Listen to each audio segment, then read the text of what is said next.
want everything we do, that I do personally, that our office does, to be beautiful. I don't give a damn whether the client understands that that's worth anything, or whether the client thinks it's worth anything, or whether it is worth anything. It's worth it to me. It's the way I want to live my life. I want to make beautiful things, even if nobody cares, as against ugly things. Now, sometimes you can't make everything beautiful because that's my intent. Probably come across the phrase, style is substance. I don't have any idea who coined it, but whenever I hear it, I often think of one filmmaker, Saul Bass. You may not know his name, but you'd no doubt recognize his iconic work. For over 50 years, he worked as a graphic designer on ad campaigns and eventually became an on-set visual consultant, and had the pleasure of working with names like Hitchcock, Scorsese, Kubrick, and Preminger. Or maybe they had the pleasure of working with him. Bass arrived in the mid-1950s Hollywood that was going through incredible change, and his work, particularly his modernist-leaning title sequences, helped spur that change forward. Despite the fact that true title sequences aren't really something that most movies carry today, the ones that do feature them are almost always in debt to Bass's style and philosophy, and it's that philosophy that I want to take a minute to explore. I had felt for some time that the audience involvement with a film should really begin with the very first frame. You have to remember that until then, titles had tended to be lists of dull credits, mostly ignored or used for popcorn time. So there seemed to be a real opportunity to use titles in a new way, to actually create a climate for the story that was about to unfold.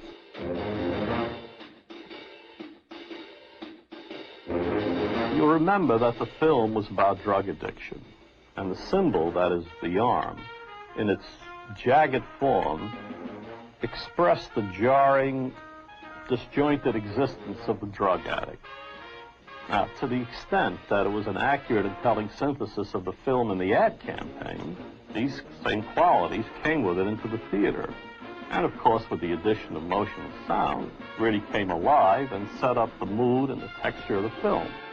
What's important isn't just that his sequences are creative and visually interesting, it's that, if you think about it, what you're seeing is actually a short version of the film you're about to watch, almost always broken down to one or two simple visualized ideas. So a wild romp about a Vegas heist is boiled down to this.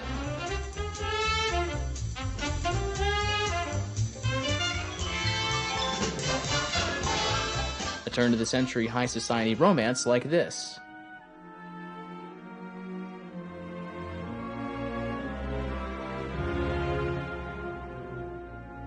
Or a courtroom drama backed by a jazz soundtrack like this.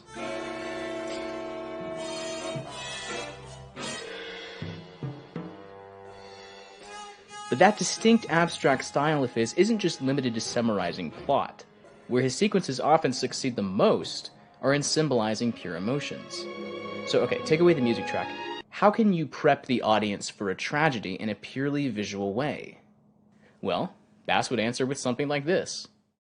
And if you asked him to portray terror, he'd give you this.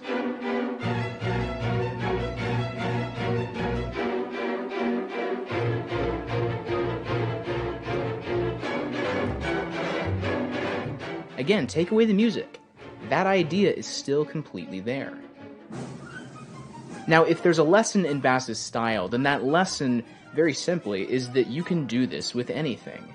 You can think outside of and way past whatever box there is. There are no rules. You can use stock footage and sound bites.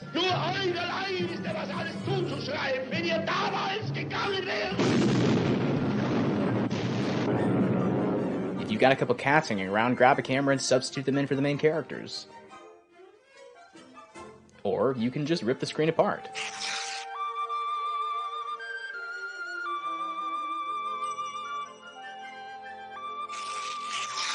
And if you're ever grasping for an idea, try two things. The first, play with primary colors, especially red. Like every great filmmaker, Bass was fairly obsessed with it. Just see for yourself.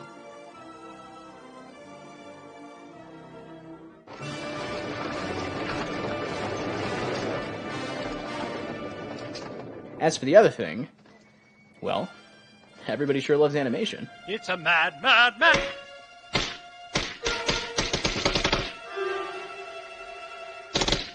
But that leads us to a much more foundational point. And although it's not a magical or life-changing rule of thumb, it's still a vital one. Do less for more. On the simpler side, that translates to the fact that just because you can use anything doesn't mean that you should use everything. Certain sequences can remain simplistic and be completely effective. On the more complex side, you'll see that this is a rule that isn't at all limited to title sequences. You may have heard this before, that rumors abound about who actually directed the famous shower scene in Psycho, either Alfred Hitchcock or Saul Bass, who was credited as a pictorial consultant. Regardless of whoever did the deed, Bass's fingerprints are all over the sequence. The combination of extreme close-ups, the fast, tight editing, the sound, they all lead you to believe that you're seeing something that you're actually not. I'm sure you've seen this before, but take this down to a frame-by-frame level. You're not actually seeing much of anything. Besides 4 individual frames, you never once see the knife actually strike Marion. You don't see the actual murder. But you think you do. You feel it because of the way the images and the sound are all put together. And the reason that works, the reason people still talk about that scene today, is because of that principle. That principle which was at the core of Saul Bass's work. Of saying so much with so little, of turning substance into style. Because as we all know, style is substance. My work on titles was a marvelous opportunity to learn about filmmaking. I think I touched about every aspect of the process, both creative and technical, and I worked with many wonderful people. But there are always new challenges, new mountains to climb. I've since directed interior sequences for other people's features, short films, commercials, my own feature. But it's all film. Film is wonderful. I'm a filmmaker, and I intend to continue making films of all kinds, short or long, because there's nothing I'd rather do. Such are the facts of life. You want to know the facts of life? I'm gonna teach the facts of life to you. Now, concerning the birds and bees inhabiting all those trees. When designing the poster for The Shining, legendary graphic designer Saul Bass submitted a reported 300 potential drafts before he and director Stanley Kubrick settled on the final arresting image we know today. Taking a look at those drafts, it's easy to see why they weren't quite up to snuff. From Kubrick's own scribbled annotations, a half-tone stylized title was too difficult to read, a maze as the poster's primary icon was a bit too abstract, and, well, this version made the film look like it was a science fiction. None of that's meant as any kind of slight against Bass, but instead I think is a great insight into his working philosophy, and precisely what made that work so brilliant. The title sequences, the posters, the logos, all were designed with the iterative guiding principle of distilling a film's major ideas, themes, and overarching tonality into as singular a visual image as possible. In other words, symbolize and summarize. It took 300 drafts to whittle the horrors of the Overlook Hotel down to a dotted image of Danny Torrance emerging from darkness in a pose eerily reminiscent of Edvard Munch's The Scream, the entire poster drenched in a bold yellow, making for an effectively haunting and promising work of art. There have been a lot of great film posters designed by a lot of great artists, but if you want to be the cool kid in your dorm hall and not go for hanging up a more obvious choice, the answer, in my not-so-humble opinion at least, is...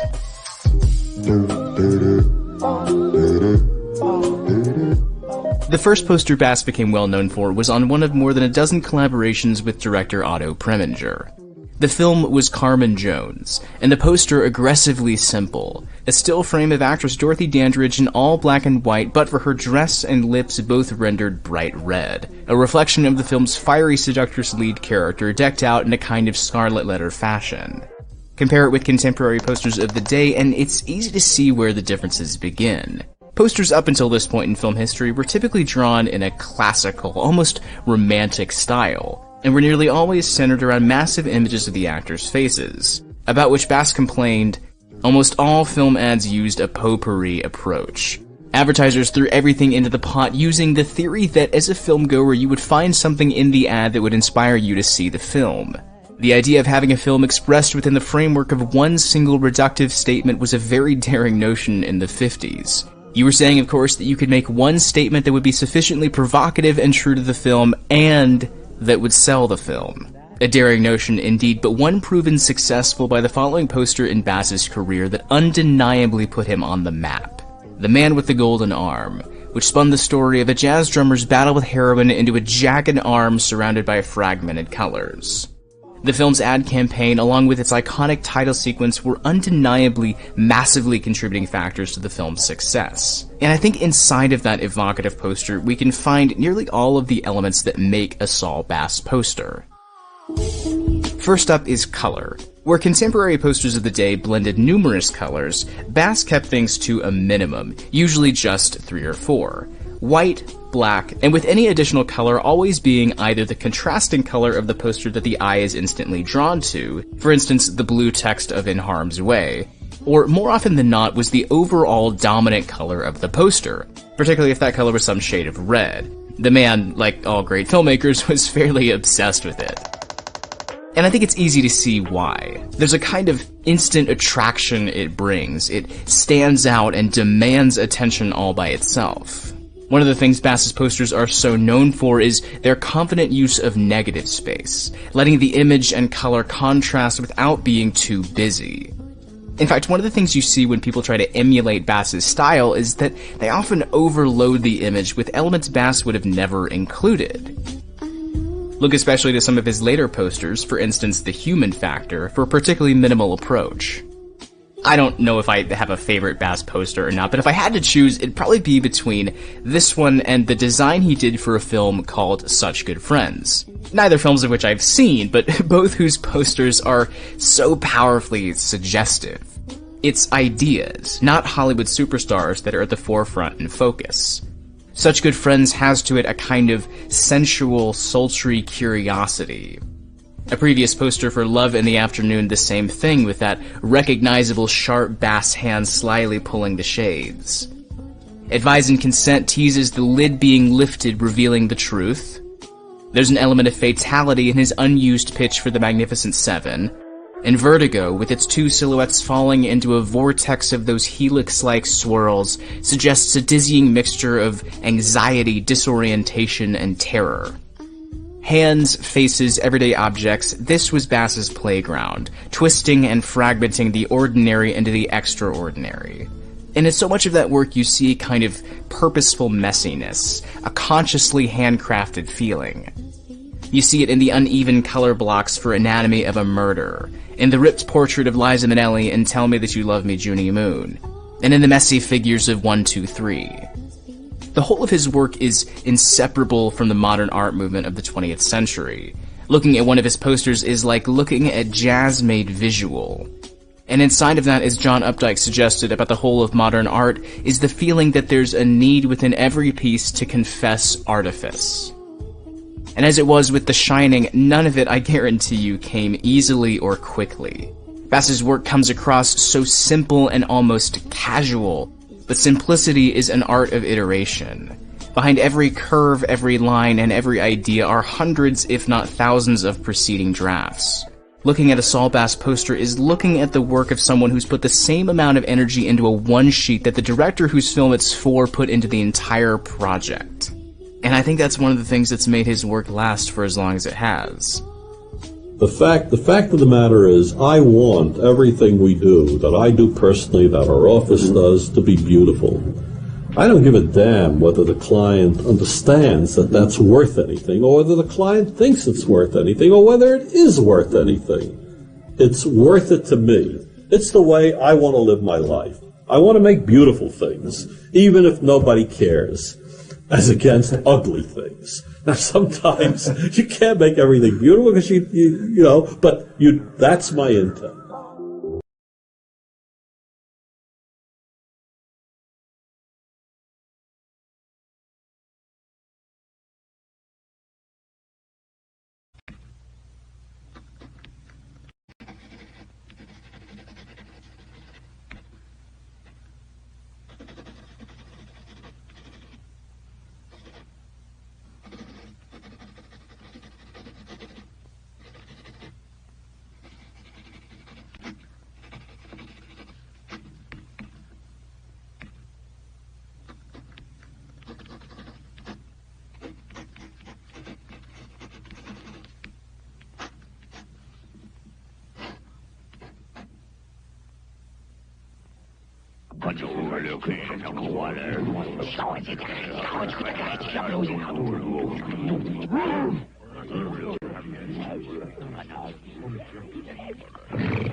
lever.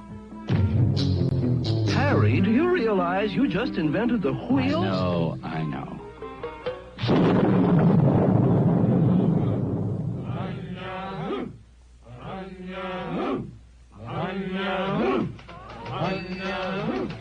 Bronze, iron.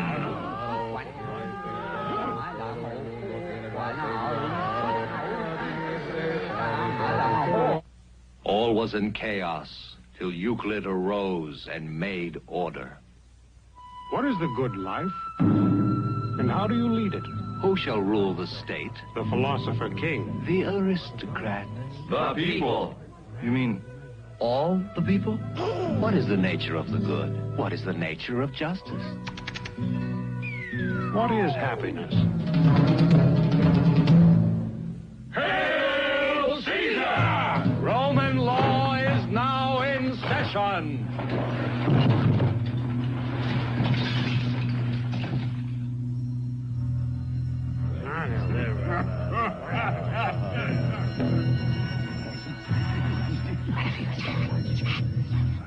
Allah be praised.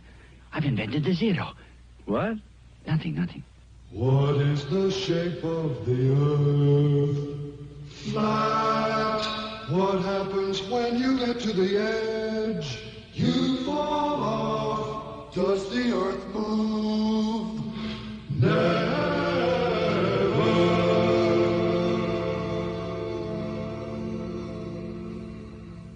The earth moves. The earth is round. The blood circulates. There are worlds smaller than ours. There are worlds larger than ours.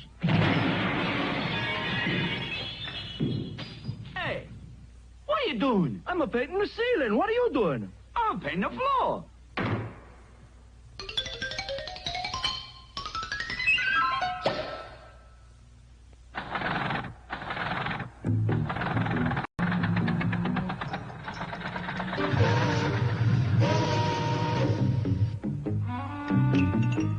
Darwin says man is an animal. Rot. Man is not an animal. Animal. Man isn't an animal.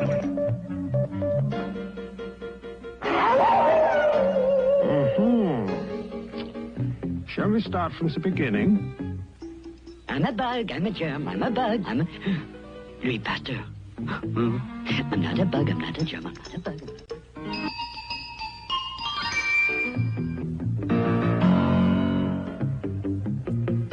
Think it'll work, Alfred? Well, let's give it a try.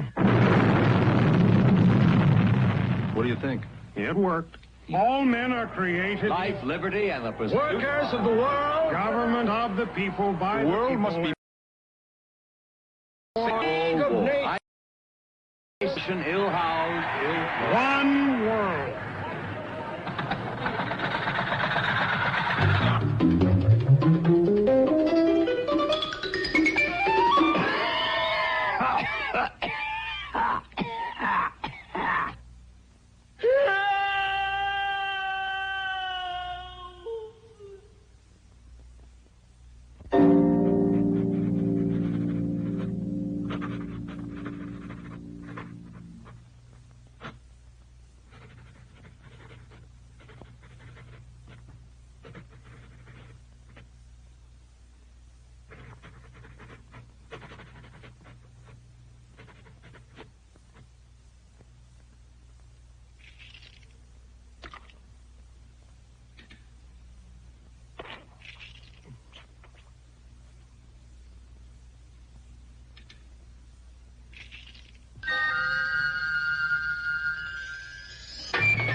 Good morning, ladies and gentlemen. Today we will discuss the bone structure of the cranium. You will note first that the base of the skull is divided by two transverse ridges forming the three basilar fossae. Over the cerebellum, the dura separates the occipital lobes from the cerebellum by the tentorum cerebelli. Along the base... Zip code? 90046. Social security number? 524-223-588. Telephone? 876-0930. 77221? 432168. 4572. 75342118. 4218? 52. 871. 44469? 293. And 3021. 446. 70469.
I admit it, I had days of such discouragement that I ached to give it all up, but something kept me going. I guess it was faith, the kind you have when you're very young and don't know any better.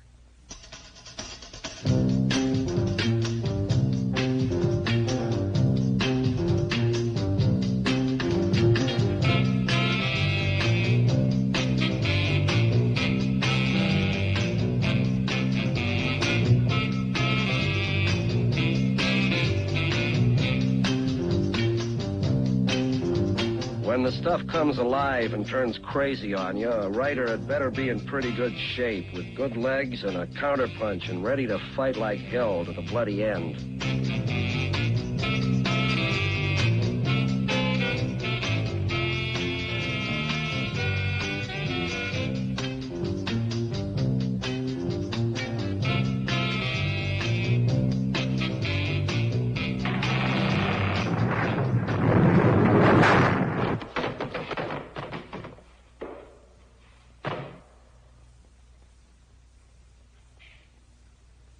As one grows older, one sees the impossibility of imposing your will on the chaos with brute force. But if you're patient, there may come that moment when, while eating an apple, the solution presents itself politely and says, "Here I am."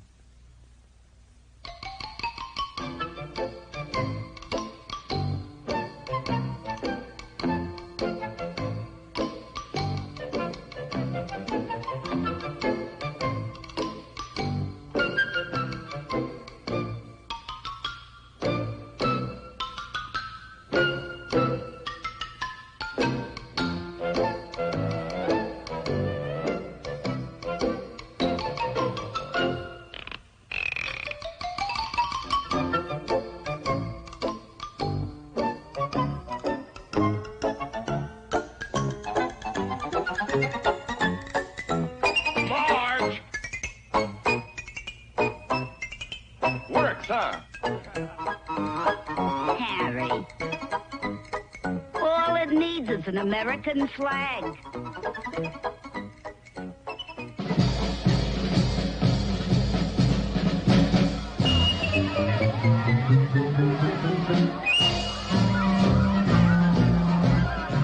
Finally, that moment when society makes its contribution to the creative process. What a piece of garbage that is. Ridiculous. Terrible. Sick. And I must say we're getting quite a reaction from the crowd. Let's see if we can get some more. Sir, could you tell us what you think of it? It's degrading. And you, sir? Gonna hurt us abroad. And you, ma'am? It's all right if you like modern. They're going too far, you know. I can't say what I think about it because I'm an old American, and you know how they think. From Nebraska. They'll never fly, Orville. I think it's kind of a put-on. Well, I think it's all right. You like it? Yes, I think it's Oh, my word! Sick. In fact, it seemed like it's a creation of some servo mechanism in man's mind. I couldn't tell, really. I don't know. Look at that. No, it takes an artist. Look at the form. Look at the bottom of it. It represents the decline of the West. This guy's a nut. I think you should be shot. People that do a thing like that. Hang them. They're horrible. No, you got to give the artist credit. No, you don't give anybody credit. It's not like that. That's where your taxpayers' money goes.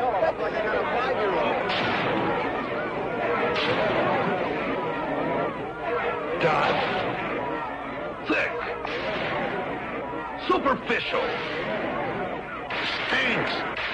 I don't know. I like it. I'm not an expert, but speaking strictly as a mother, it seems to me the material alone must be worth at least $100.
Harold, come on. Hurry up. Come on up there.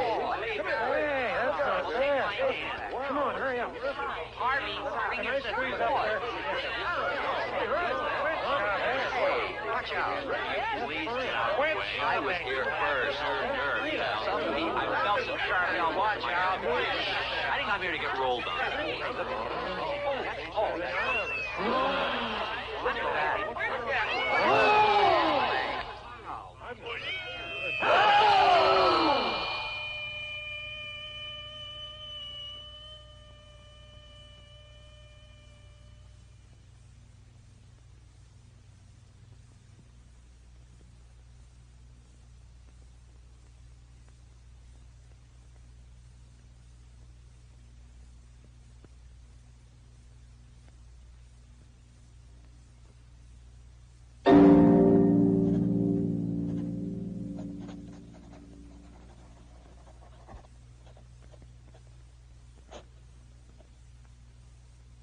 Have you ever thought that radical ideas threaten institutions, then become institutions, and in turn reject radical ideas which threaten institutions? No. Gee, for a minute I thought I had something.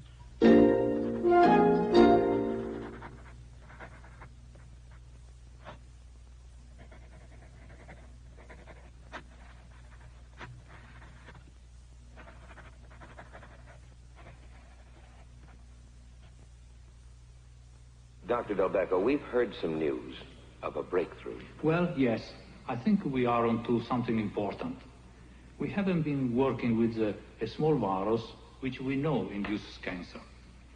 A small virus means it does a few things as a cell. We have been trying to find out which ones of these functions changes the normal cell into a cancer cell. We already have ruled out several of these functions, and we know enough about the others so that we can now make a really conclusive experiment. We are very optimistic, and we hope to have positive results within, say, 5 years. Dr. Delbecco has been working on cancer research for 20 years. When I began working on the world food problem, only 1 person out of 3 across the world went to bed hungry. Today, in spite of all our progress, 2 out of 3 people go to bed hungry, more than 2 billion people in the world as a whole. This is because the greatest increase in world population has occurred in those areas that have the lowest productivity of food. The problem just continues to expand as we work on it. What specific progress have you made, Doctor? We have just developed strains of tomatoes and of peas that can grow in areas where these crops couldn't be grown previously. We have also now produced strains of cereals that have all of the nutritive value of a piece of meat.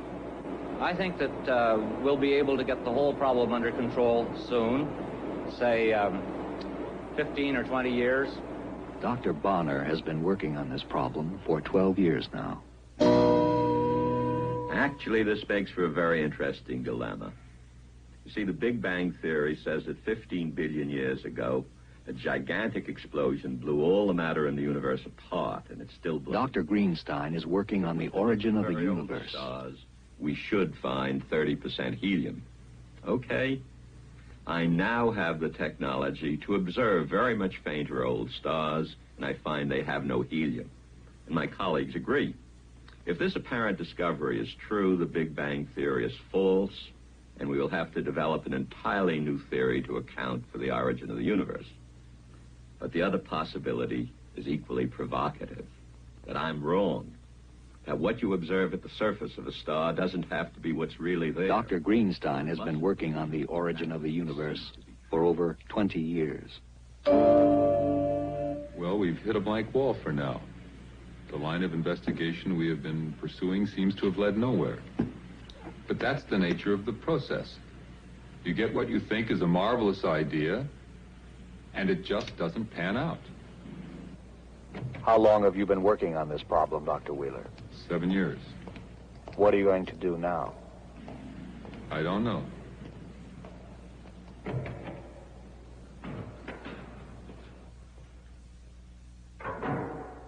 Why does man create?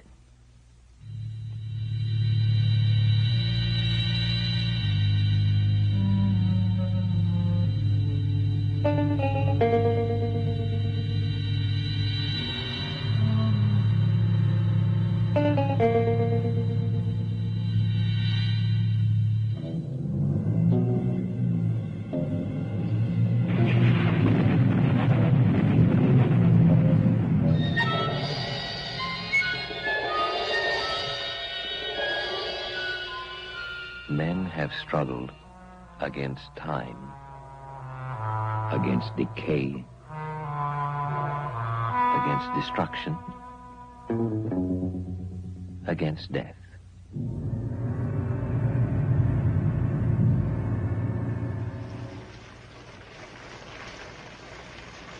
Some have cried out in torment and agony.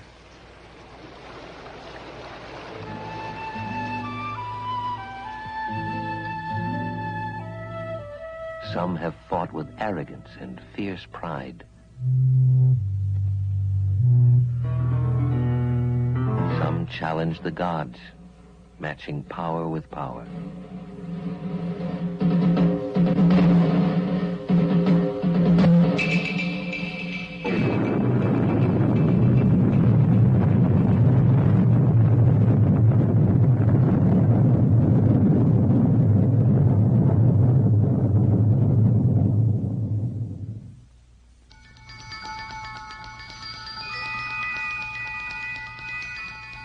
Some have celebrated life.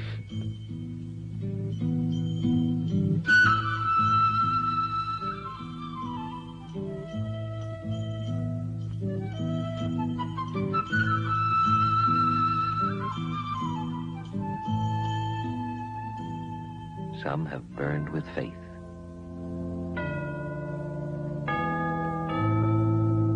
Some have spoken in voices we no longer understand. Some have spoken eloquently.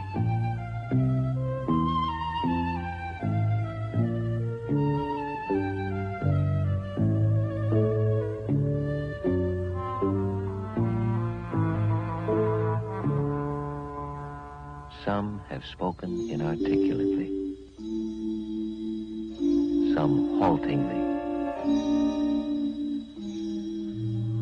Some have been almost mute. Yet among all the variety of human expression, a thread of connection, a common mark can be seen. That urge to look into oneself and out at the world and say, this is what I am. I am unique. I am here. I am.